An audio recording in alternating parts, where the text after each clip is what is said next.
SRCP పార్టీకి చెందిన రాజ్యసభ సభ్యులు విజయసాయి రెడ్డి జర్నలిస్టులపై దురుసుగా మాట్లాడారు.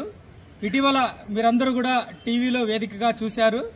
ఎంత దుర్మార్గంగా ఆయన వ్యక్తిగతంగా మనుషుల యొక్క ఆత్మగౌరవాన్ని దెబ్బతీసేలాగా మాట్లాడారు. జర్నలిస్టులు ప్రజల కోసమే, ప్రజలకు అనేక విషయాలను వెలుగులోకి తీసుకురావడం కోసమే పనిచేస్తుంటారనే విషయం అందరికీ తెలిసిందే.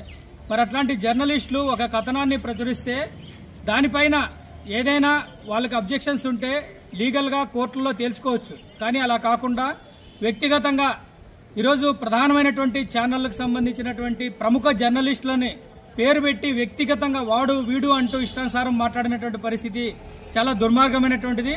రాయదుర్గంలో ఉన్నటువంటి జర్నలిస్టులు, ప్రజా సంఘాల నాయకులందరూ కూడా ఈ విషయాన్ని తీవ్రంగా ఖండిస్తున్నాం. జర్నలిస్టులందరికీ కూడా, జర్నలిస్టు సమాజానికి ఆయన క్షమాపణ చెప్పాల్సినటువంటి అవసరం ఉంది. ఈరోజు ఆయన పైన రాయదుర్గం పోలీస్ స్టేషన్లో